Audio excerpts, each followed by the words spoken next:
어떻게 저 모습에서 50년을 버텨온 전유성 인사드리겠습니다.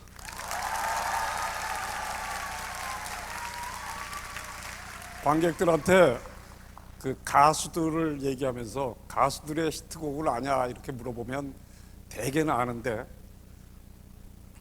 전유성이 데뷔곡을 아냐, 데뷔작을 아냐 그러면 아는 사람들이 아무도 없어요. 저도 사실은 몰라요. 곰곰이 생각을 해봤습니다. 제가 데뷔했을 때는 뭘 했냐면 아재 개그 같은 거 했었어요. 텔레비전에 처음 출연해갖고 혼자서 한 게 도둑놈이 담을 넘어 들어가려고 이렇게 탁 봤는데 밑에서 빨래하고 있던 영자 엄마랑 눈이 마주쳤어.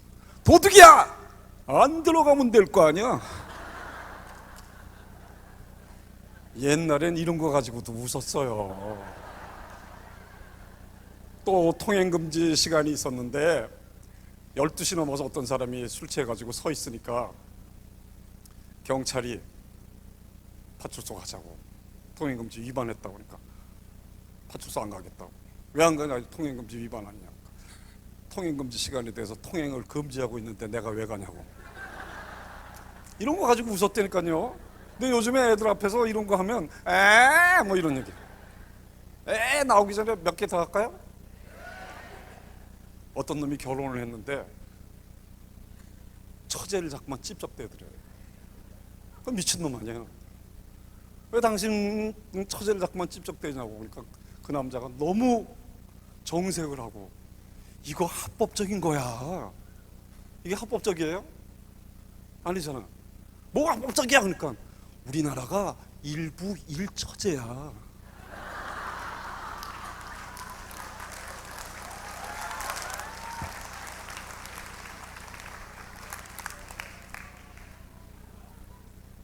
언젠가 그 청도에 윤복희 씨가 오셨어요. 그때가 국정교과서 고쳐야 되느냐 말아야 되느냐 한참 얘기를 할 때라서 공연이 끝나고 갈 적에 제가 대구까지 모시고 간 적이 있어요. 이제 일행들도 있었겠죠. 반주자도 있고 매니저도 있고 같이 타고 가면서 심심하지 말라고, 누님 국정교과서 이거 고쳐야 됩니다. 역사교과서에서 중요한 오타를 내가 발견했다고. 뭔데? 잘 생각해봐. 사도 세자. 사도가 두 자인데 왜 세자라고 그래? 이상하잖아. 이거 오타야. 고쳐야 돼. 되게 이렇게 웃었어요, 사람들은. 근데 윤복희 씨는 심각하게, 그래, 너 이걸 어떻게 발견했니? 유성이 너 정말 대단하다. 안 웃어. 그럴 때 우리 굉장히 당황합니다. 그리고 이제 대구역에 도착을 했는데 대구역 앞에 택시들이 쭉 서 있으니까, 유성아 여기 오면 택시들이 늘 이렇게 가득 차 있어. 그래서 대구는 무조건 대구 봐. 그랬더니 막 웃어. 유성아 이건 정말 재밌다. 어디 가서 써먹어야 되겠다. 여기서 얘기 끝이 아닙니다. 3일 뒤에 새벽 3시 40분 카톡이 왔어요. 윤복희 씨 누구나한테서. 유성아, 사도 세자가 왜 웃기는지 이제 알았어.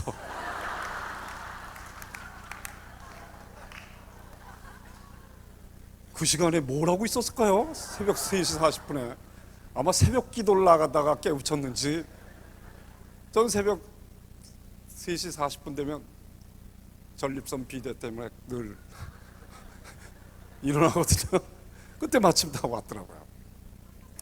제가 잘할 수 있는 얘기를 해보려고 막 여러 가지 궁리를 하다가 제가 잘할 수 있는 게 술 마시는 일이었습니다.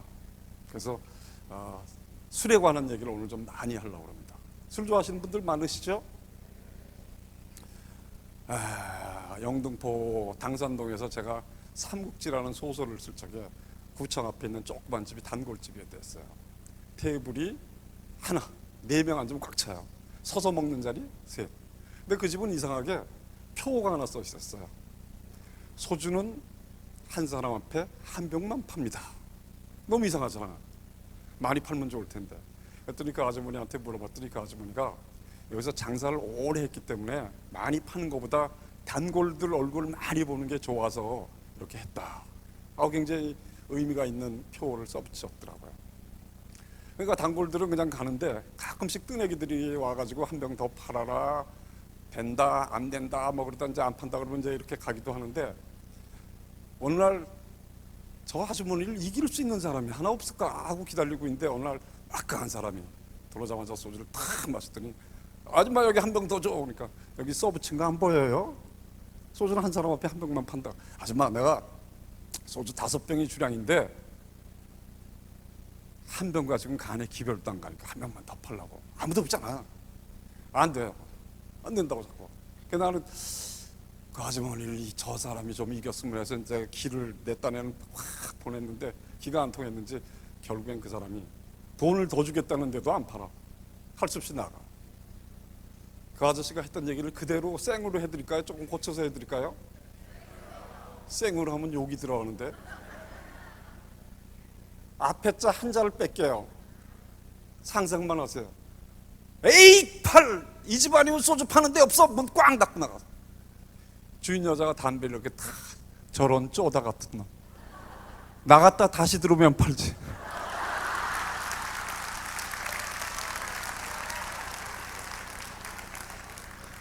우리는 나갔다 다시 들어오면 판다는 평범한 사실을 평상시에 잊어버리고 살지 않나 하는 생각이 들었어요. 저는 그 집에 가면 소주 2병 마십니다. 그 집 아니면 술집 없나? 바로 옆집이 다 술집인데 옆집 갔다가 다시 오면 또 삽니다. 13579는 뭐죠? 제가 이제 잊어버릴까봐 저기서 13579 이렇게 자꾸만 힌트를 주는 건데, 그 다음으로 한번 넘겨보세요. 13579는 아니었던 것 같아요. 가수 이장희 아시죠? 저랑 친구입니다. 아버지는 또 아버지대로 다른 데서 알게 된 친구고, 이장희 동생은 동생 나름대로 또 따로 내 동생이랑 알게 된 아주 친한 친구인데, 이장희 씨는 울릉도에 살고 있어요. 40 넘어서 술을 배운 이장희 씨는 어느 날 낮술을 마시고 있는데 지나가던 스님 2분이 이렇게 한심하다는 듯이 이렇게 쳐다보니까 그냥 가만히 있을 수는 없어서 대꾸를 한마디 하셨답니다. 스님, 낮술이 죽입니다. 그 얘기를 듣고 가던 스님이 2분 중에 한 분이 뒤를 쓱 돌아보면서 새벽술은 더 죽입니다. 이게 실화예요. 제가 지금 지리산에 살고 있는데, 지리산에는 20년 전에 내려가서 어떻게 딴 데 살다가 어떻게 해서 다시 지리산으로 와서 삽니다. 지리산에 와서 산다 그러면 내가 무슨 산에 사는 줄 알아요. 그래서 내려오시느라고 수고했다 그러는데, 지리산에도 아파트 있습니다. 엘리베이터 있는 아파트에 살고 있습니다. 20년 전에 IMF가 터지던 시절에 제가 지리산에 가서 3개월 있다가 시간도 많이 남으니까 서울까지 한번 슬슬 걸어가 볼까. 그래서 아는 사람들한테 전화를 해서, 야, 지리산에서부터 서울까지 한번 걸어가려고 그런다. 그랬더니 나랑 같이 걷겠다는 사람들이, 형 나도 같이 걸을게, 며칠 걸을게 하는 사람들이 이제 많이 모였어요. 그리고 이제 백장암의 주지 스님 하는 연관 스님이라는 분, 범유 스님이라는 분이 저한테 찾아와서 저도 서울까지 같이 걷고 싶습니다. 그래서 같이 걷게 됐어요. 야, 도시 같으면 한 3일 걸으면 동네가 바뀔 텐데, 지리산에서 서울까지 걸어오려고 3일을 걸었는데 보이는 게 덕유산만 보여. 얼마나 지루해. 그래서 그날 밤 술을 한잔하고 스님한테 물어봤어요. 스님, 이거 포기하고 때려치우고 제가 서울 차를 타고 가면 스님 어떻게 하실래요? 그랬더니 뭐 저도 절로 돌아가야지요 그러더라고요. 그리고 이제 아침이 돼서 마음이 변했어. 이왕 가기로 소문낸 거니까 계속해서 걷자. 스님 같이 걸어가시죠. 걸읍시다 하고 한 2, 3일 지난 다음에 제가 스님한테 물어봤어요. 스님, 제가 서울 가는 걸 때려치고 간다고 그랬을 때 스님 절로 간다고 그랬죠. 스님이 절로 가는 거를 사자성어로 뭐라고 그러는지 아십니까? 아니 그런 말도 있습니까? 있죠. 중도 포기.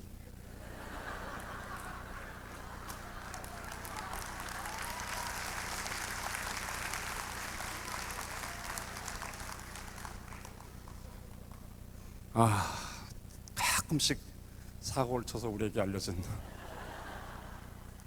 조영남 씨. 영남이 형도 와서 노래하겠다고 그래서 영남이 형은 노래하지 말고 지금 듣고 싶어 하는 사람 없으니까 자리 안내나 해줘. 그래.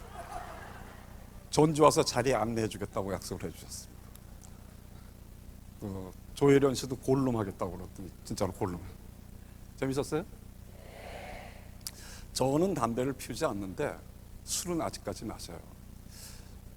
제가 술을 마신다 그러면 많은 사람들이 술을 끊으라는 얘기를 하는데 술은 끊을 수가 없는 거예요. 그걸 맨 마지막에 제가 과학적으로 증명을 해드릴게요. 담배를 피우는 사람들이 이렇게 지나가면 저는 그냥 가만히 있어요. 뭐 자식 담배를 피나 보다. 아직 저 담배를 못 끊었나. 그런데 영남이 형은 반드시 야단을 칩니다. 야, 인마 담배 좀 끊어 이 자식아. 뭐 입에서 이상한 냄새가 나잖아.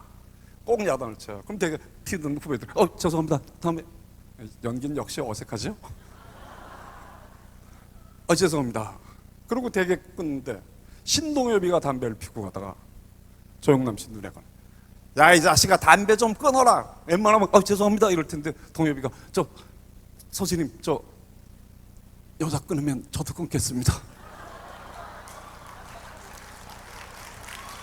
그래 피워라 이 자식아 피워 실컷 쳐.